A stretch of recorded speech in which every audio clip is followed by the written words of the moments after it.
everyone, that's my dog. What are you sniffing? Anyway, oh, you want a belly rub? Well, I'm a little busy at the moment. I'm so sorry. So this video is going to be the first of this kind of video that I've done. I am no stranger to watching TV and loving TV and even making videos on here about TV. But this video in particular is going to be all about the genre of K-dramas. So I got into K-pop last year, over a year ago, and along with K-pop, I knew that there was this whole world of K-dramas, and I've heard of K-dramas like and how popular they are, even before that or even during, I don't remember, but I was like, at one point I'm gonna get into them and it's gonna just take over my life even more, and it kind of has. I only started watching K-dramas a few months ago, and since then I have seen 1, 2, 3, 4, 5, 6, 7, 8, 9, 10, 11, 12, 13, 14, 15, 16, 17, 18, 19, 20, 21, 22, 23, 24, 25, 26, 27, 29 K-dramas and Korean movies. That's, well, two of these that I'm going to talk about are Chinese, but still. So I knew that there was a whole world of K-dramas out there, and I knew that a lot of my favorite K-pop idols were in some newer K-dramas, so I decided to start with those. My favorite group is Bigbang, but they're kind of like the favorite that you have, like when you first got into something. The Top was my first bias. He's still my ultimate bias. I still love him, and I loved him because of the fact that he was like such a renaissance man. I believe I started watching stuff that Top was in, and I've seen 4 things that he's been in, 3 movies and 1 of his web dramas. So I'm just gonna go ahead and start with those. I have categorized these. I have done my top 5 favorite dramas, some honorable mentions, and then I'm just gonna quickly go through all the rest that I've seen, and like 3 movies. So first we're just gonna go ahead and start with Top, and I will put pictures and everything, and I may or may not speak a little bit about all these things and my favorites and whatever. So I forget what the first thing of his that I watched was. I believe it was his Commitment movie, and I really love this movie. He's like a North Korean spy. He's trying to save his sister, and it's just packed full of drama and action.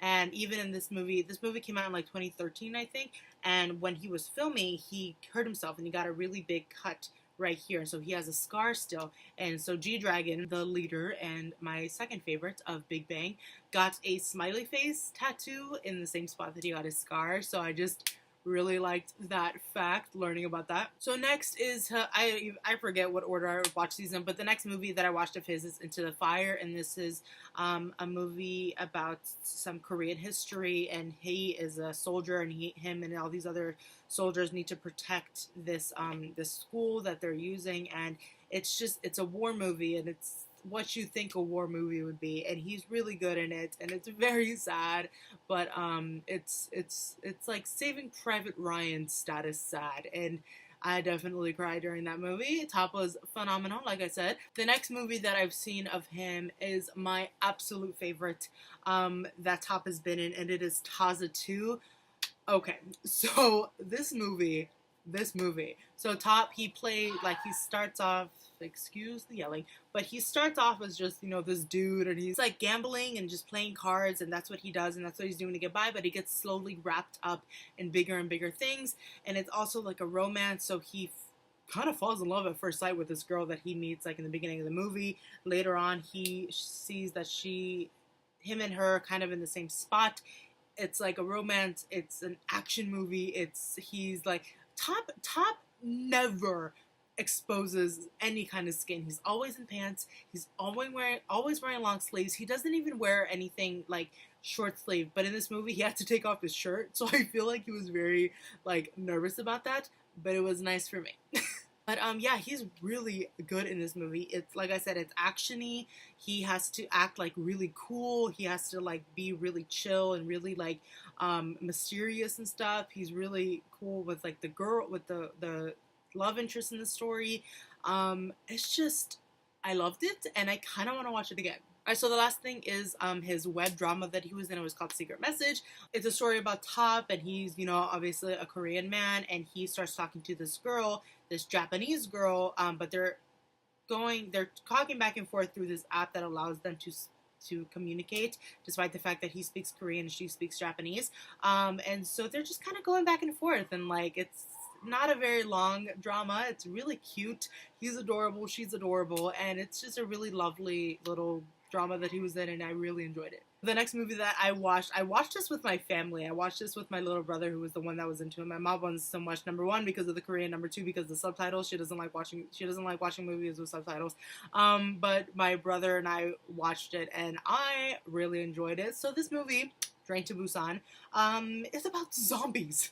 It's about zombies and a zombie eruption in Korea, and like it's about this guy and his daughter, and they're trying to survive, and they got on a train. They get on a train, they meet other people, they're all trying to survive. It's just another zombie movie, and I really loved it. And also the main guy is in the show Goblin that I have not finished, which I need to. It's very slow, but it's still good, and I just need to get through it. But it's with that same actor, and I love zombies. They terrify the poop out of me, but I love zombies, so I recommend it. It's on Netflix. Alright, so now I'm going to talk about my top 5 favorite dramas that I have seen, and boy, do I love these shows. All the rest of them come second last to these shows. These are my all-time favorites. The first one that I'm going to talk about is a real big favorite of a lot of people, and there's makeup there. And so it is Descendants of the Sun. I absolutely adore this show. It was the first KB drama that I watched without it being because of the fact that I knew that a K-pop idol was in it. Onu is in it, Onu from SHINee, but I didn't know this, so it doesn't really count. I saw him appear in the show, and like, I don't know, the first episode or something, he's a doctor, and I was like, hey, that's Onu from SHINee, but I didn't know he was going to be in it. It has a little bit of everything. It has like military, it has fight scenes, it has crazy stuff that happens near the end. It has a really lovely love scene between not only the main couple, the secondary couple, another couple. They're just so great. And just recently, like this past few days, the couple that get together in that show, they're getting married in real life. And I'm literally, like, that just made part of my life. I was so happy. But yeah, I really love that show. I completely recommend it. I would tell anybody that, like, wanted to start with a K-drama to watch that one, just because I love it so much. Like, it really has something for everybody. So even if, like, you don't like one thing, you might like another and keep watching. But yeah, it's on Netflix, and I've literally been wanting to just rewatch it because I enjoyed it that much. But the next one is another one that I absolutely love, and it is Scarlet, Hart, Moon Lovers. I think there were a couple different names. So this show, Baekhyun from EXO is in it, and I didn't watch this because of him, because I watched this show around when I was getting into EXO, so I wasn't like totally in love with EXO yet when I watched this, and the show honestly made me love Baekhyun and EXO even more. But this show, this is where I was introduced to Jisoo. This is where I was introduced to Namju Hyuk. Two actors that I love. Another show that is on my top 5 also has Namju Hyuk, and I will get into it. And if you know what I'm talking about, I bet you know what I'm talking about. So this girl, in the beginning of the show, she like gets transported back in time to this Korean era. I forget the name of the era, but I gotta look it up. She gets transported back in time to the royalty of the time, basically, and there's a bunch of brothers. It's a whole bunch of princes and like one sister, but it's a whole bunch of princes, and she gets like just dropped in the middle of them, and she has to kind of like figure out what's happening, becomes friends with the brothers. She falls in love with one of the brothers, two of the brothers, but really for one of the brothers, and the one that she does fall for is my fave. But not only does this have that kind of aspect of the mystery and the what's happening and why is she back there, but of the like the romance is awesome. But not only that, this show takes over several years. There's only 16 episodes, I believe, but it takes over a certain amount of years.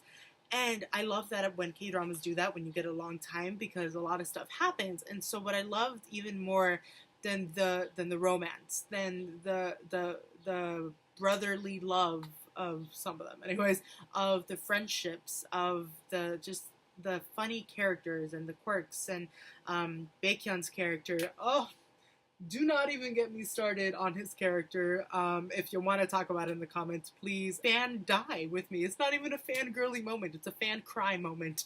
But yeah, so what I'm trying to get at, besides the romance, besides the funny, besides the action, the politics of this show, because all these princes want to, or not all of them, but they're trying to become king. And so, just like I said, the politics of the characters and the brothers and the betrayal and the love and the just craziness that happens with all of these brothers trying to reach this ultimate goal is just insane. And the fact that it takes over a certain amount of years, like, things happen and it's crazy. And this is another show that I've also been wanting to rewatch because of the fact that so much happens in the 16 episodes. Alright, so the next one that I'm going to talk about is The Legend of the Blue Sea. And I talk about this all the time. My friends like know exactly what I'm going to say when I say it. But you know what this world is lacking? Movies and TV shows about mermaids. I love mermaids. I've always loved mermaids. Mermaids and the Titanic have always been obsessions of mine since I was like little. I actually really fell in love with the main actor and the main actors of this. I watched other shows because the actor was in it. I really love Minho. He's like awesome. I think he's in the military right now. But yeah, so the show's about a mermaid. And it's also, okay, so it's about a mermaid, but then also it's like different times. So the characters are in present times, and then the same characters are kind of living the same life, but in the past, like in an old era. And it's fascinating, and like it can be the tiniest bit confusing, but it's okay. You don't have to worry about it that much. But it's like, she's so cool looking as a mermaid. I loved it when she's like in the ocean and pools and like you get to see her tail. It was just really cool. Like the 7-year-old in me got so excited watching the show because like, so she falls in love and she needs to basically have him love her back so that she can stay like on land and stay alive basically. If he runs out of love for her, she will die. And the main actress is so funny. I loved her character. She's funny. She was strong. She was like quirky. She makes friends with a homeless woman and like a 5-year-old. Those are her friends. And I really love that show. I loved every minute of it, and it has, you know, the romance, which I really love. I love the romance in this show. It has a few action scenes. There's like not really like politics, but there's like the bad guy who's trying to get her, and you know they're trying to not have him get her, and it's just, I completely recommend it. And Minho is beautiful, the actress is beautiful, and it's just, yes, watch it. So next on my list, this is number 4 of my top 5 favorites. So Weightlifting Fairy Kim Bok-ju, as I think how they pronounced it, yes. So this show I love this show. This show has to do with a few college kids, which I love because I'm in college, and I'll talk about that a little bit later, but I love that K-dramas have a lot of shows where people are younger, because I feel like that's a lot of the demographic that's watching these. So yeah, it's about a bunch of kids in college, and there's a couple main characters, but the main female character, she's a weightlifter, and she's so strong, and she's like the best in her class, and she, you know, is stubborn and strong-willed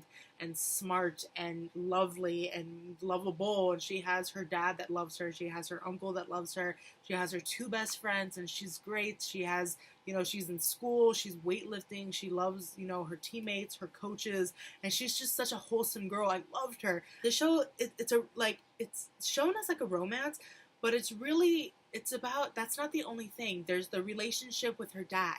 There's the relationship with her 2 best friends. There's the relationship between her and her weightlifting coaches. There's the relationship between her and, you know, the boyfriend that she ends up getting. And he's not even the one that she likes in the beginning of the story, which makes it even funnier. And it's just, so Nam Joo Hyuk, he was the main male character in that show, and he's the best. I loved him. He was so cute. He adored the main, I forget their names in the show. I know the main female character's name was Kim Bok-ju because that's the name of the show. But it was just, they have such a lovely relationship. They knew each other as kids. They meet up again in college. I love those stories so much where the romantic couples knew each other since they were kids. It's just the story of her like going through maybe about a year of her life, and it's when she meets this guy, when she like does really well in school, when she, you know, is really close with her friends, when she's close with her dad. It's just, I loved it so much. So the last one, my fifth favorites, I feel like, I don't think these are all in order. I think Descendants of the Sun might be my top favorite, but all of these, I really just love them all. And so the last one is W Two Worlds. And I have a note here saying that this was the first one that I watched without somebody from K-pop in it, because I didn't know that Onu was in it. I watched another one called Jealousy Incarnate, and Bam Bam from GOT7 was in that for like a split second, but I didn't know he was going to be in that either. So this was the first one that I watched where nobody from K-pop was in it. And so I feel like all these K-dramas have such like original plot lines, and I absolutely adore it. So W is a webcomic, and it features a guy, I forget his name in this show, I forget everybody's name, but it has to do with like a webcomic, and the author of the webcomic is an older gentleman, and he has a younger daughter, and so somehow she gets sucked into the webcomic, and she ends up meeting the main character of the webcomic, and he's like this super cool dude, like the owner of this company. He like rules Seoul and like has this awesome car, and he's just a really cool dude. And like there's this mysterious man object thing that's like wanting to kill him, and so somehow, like I said, she gets sucked into the story. She meets him. She can't figure out how to get herself out of it until like she can, but it's her kind of going back and forth. They're trying to kill this thing that's going after him, and it's just like, it's a romance that blossoms eventually. The main character, he's really cute in this one. He's like the cutest in this one, I feel like, because of how they dress him up and how his personality is in this one. But I loved everything about this one. It keeps you on your seat until the last minute. All the actors are fabulous. This is where I fell in love with the male actor. His name is Lee Jong Suk. Lee Jong Suk is Suk. I don't know which one, but I love him. I've watched like 3 things of him in it, but W is my favorite that he's been in. And yeah, it's so cool. It's like science, sci-fi. But yeah, like something even goes wrong with the dad. The girl, like I said, she's like going back and forth between these worlds, and that's what it's called, hence Two Worlds. And like at one point they can figure out that they can like manipulate the story, and it's just really cool. And the artist who creates all of the webcomics, because it goes from like as if they're like a drawing to an actual person, so like a drawing to an actual city or a building or whatever. And that was one thing I love, that kind of, I don't know if I would say cinematography, but the way it was shot, loved it. But yeah, so Descendants of the Sun, Scarlet Hart, The Legend of the Blue Sea, Weightlifting Fairy Kim Bok-ju, and W Two Worlds, my all-time, my top 5 favorites. I would be totally willing to watch all of these all over again. Probably will. I don't like rewatching stuff and like rereading books, but I want to rewatch these. Alright, so the next few that I'm going to go over are some honorable mentions. These are some that I really like, also didn't love as much. And so I'm going to start with Healer. And so this show has the actor Ji Chang-wook in it, and I love him. This guy is one of those like kind of action actors where he plays kind of the same role in everyone. Kind of plays like the action-y kind of role in all of them. I've seen 2.5, because there's this one that he's on right now called Suspicious Partner, where he's playing like a lawyer. Very different from the other shows that I watched him in, but I'm not done watching that one. But it's called Healer, and so he's like a guy, you call him and he does whatever you want for money, basically, and besides murder. And so he's just the guy that you call. And so there's this woman, she's a journalist, she's fascinated by this man, by Healer, and it's just their lives kind of intertwine. There's like a scene where they're like alone in his apartment for like a day, and it's just sweet, and I love that scene. Another one called Tomorrow with You, and these are with 2 actors that I really liked also, and that I wanted to find more stuff that they're in. And so this show is about time travel. The guy, the main male character, is a time traveler, and so he, you know, is trying to figure things out. He goes back and forth. Oh yeah, this was the thing. They say this in the very first episode. He's like, this is the woman that dies with you the same day that you die. So he felt that he had to marry her and like be with her in order to save himself, really. And so it kind of like, it's the relationship that it develops. The entire season they're basically married, which was something different than like a lot of K-dramas that I've seen, because a lot of it is like, oh, they get married at the end, but this one is like they kind of start getting married and the relationship evolves thus far. And yeah, it's about them, it's about each character. I really love the female character. She's like a photographer, she's great, I loved her. And yeah, it's just like the story of him trying trying to beat that day where he's supposed to die. And so it's really cool. And like, I really like the actor also. I had never seen him in anything before. But yeah, definitely one that I recommend also. All right, so the next two that I'm gonna talk about real quick are Chinese shows. And so this first one, I was kind of searching, like, before I found out, I made a list of everything that I wanted to watch. I was searching, and so I came across this Chinese show called Addicted, and I saw that it was banned in China. So I was like, why? And I looked it up, and so apparently it was about two guys who, like, I guess they fall in love in the show, but it's like just about them. But there's only one season, or there's only a certain amount of episodes, because then it got canceled. And I'm sure it was because of the, homophobia. But it was a really good show. I really liked it. You can tell it was kind of like a low budget show, but I really liked the actors. I really liked the story. It's not super complicated, but I really liked it. I really liked those two characters, and I really wish that it continued because it was a good show. But the next one that I'm going to talk about is also a Chinese show, and it's called The Mystic Nine. And this show features Yixing from EXO, aka Lay. I love his Chinese name, Yixing. It's just nice. Lay, he's so funny. He's so quirky and bubbly, and I feel like everybody's like, oh, my baby, about like certain idols, and like, I understand that they're all grown, they're not innocent, they're all, real people also. But honestly, Lay, I feel like he's truly like sweet and like naive and just innocent. Like, I feel like he's one of the only ones that's like truly like an innocent little lamb, like people call him, because he's just adorable. But anyway, so he's in this show, and his character is like the complete opposite of what his real life personality is. And it's so funny because he's so serious, and he's so like controlled and everything in this show. And he's an opera singer. It takes place in like olden China, like in the turn of the century kind of. And so it's a very confusing plot line.